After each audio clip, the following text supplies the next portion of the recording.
Merhaba sevgili anneler. Bugün anne sütünüzü arttırmanızı sağlayacak 7 önemli şeyi öğreneceksiniz. Eğitim videosuna geçmeden önce beğenmeyi, abone olmayı ve bildirim zilini açmayı unutmayın lütfen. Şimdiden teşekkür ediyorum. Vakit kaybetmeden videoya geçelim.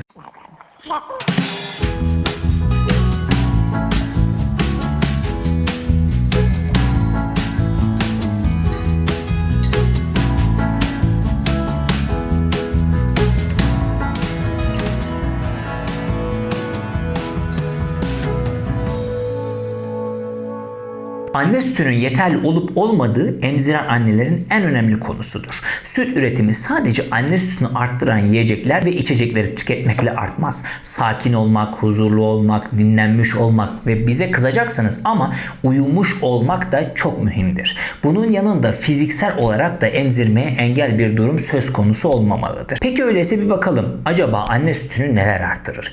1. Emzirme sıklığını iyi ayarlamalısınız. Doğumdan sonra sütünüz hemen gelmeyebilir. Sütünüz 1 ila 3 gün arasında yavaş yavaş gelecek ve bebeğiniz emdikçe artacaktır. Yeni doğan bebeğinizi onun istediği sıklıkta emzirmeniz önemlidir. Emzirme sıklığının ilk zamanlarda günde 8 ila 10 kez olması normaldir. Önerilen de bebeğin 2 saatte bir emzirilmesidir. Başlarda emzirme sıklığınız fazla ama emzirme süreniz az olacaktır. Çünkü bebeğiniz çabuk yorulacaktır. Günler geçtikçe emzirme sıklığınız azalır ve emzirme süreleriniz artacaktır. 3. aydan başlayarak emzirme sayısı günde 4-5'e, 6. ay itibariyle 3-4'e iner. 2. Doğru emzirme pozisyonunu bulun. Emzirme pozisyonunuzun doğru olması bebeğinizin memenizi doğru bir şekilde kavraması ile sütü daha iyi çekebilmesini sağlar. Bu yüzden bebeğiniz memenizi ne kadar kuvvetli çekerse süt salınımı o kadar çok artacaktır. Doğru emzirme yöntemiyle bebeğinize yeterli sütü sağlayabileceğinizi, hatta sütünüzü arttırabileceğinizi biliyor muydunuz? Emzirme tekniğinin doğru olması anne sütünün fazlalaşmasına yardımcı olur.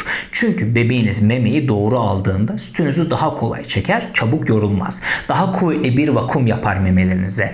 Bu da hormonlarınıza benim daha fazla süte ihtiyacım var uyarısı yapar ve böylelikle sütünüz artacaktır. İyi vakum ve daha uzun süreli emzirme anne sütünün tam olarak boşalmasını sağlar. Bu da uyarıcı bir faktör olup sütü arttırır. Memenizin tam olarak boşalması memenin şişkin olmasını önler. Ağrınız da olmaz. Yani emzirmek de emmek de kolaylaşır. Bebeğinizin meme ucunu doğru aldığında meme ucu çatlakları azalır. Özellikle emzirme konforunuz bu sayede çok artar. Bebeğiniz daha huzurlu bir şekilde emer. Emzirme zamanları sizin için de bebeğiniz için de keyifli bir zaman haline gelir. Huzurlu olmanız süt üretimine olumlu etki yapar.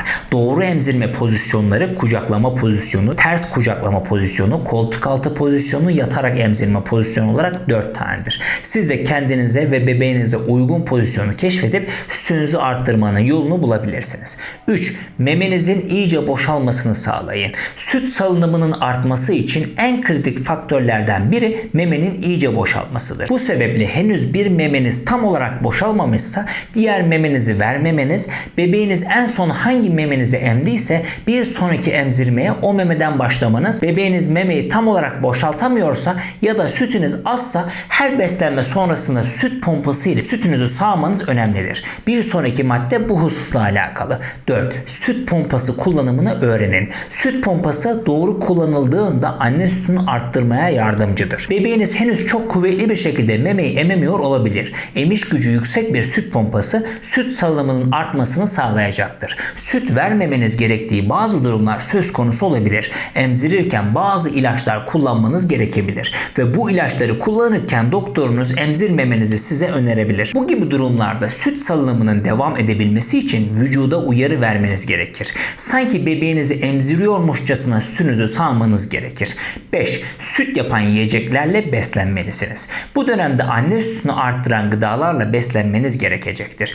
Bebeğinizin şimdilik tek besin kaynağı anne sütü ve siz bu videoyu izlediğinize göre sütünüz az geliyor ve anne sütünü arttıran besinleri merak ediyorsunuz demektir. Bu arada anne sütünü arttırmak için ilk olarak elbette doğru beslenmeniz beslenmek gerek. Fakat beslenme dışında yapabileceğiniz başka şeyler de var. Onlar da şu şekilde. Lohusalıkta süt yapan besinlerin başında gelen vitamin değeri yüksek, süt salınımını sağlayan hormonunun tıkır tıkır çalıştıracak meyveler şunlardır. Armut, ayva, taze beyaz üzüm ve ayvayı kompost olarak tüketebilir ya da kurutulup fırınlayarak afiyetle yiyebilirsiniz. Hatta meyveleri çiğ yemektense kompostosunu yapıp içmen çok daha iyi. Çünkü diğer türlü anne sütünde gaz yapabilecektir meyveler.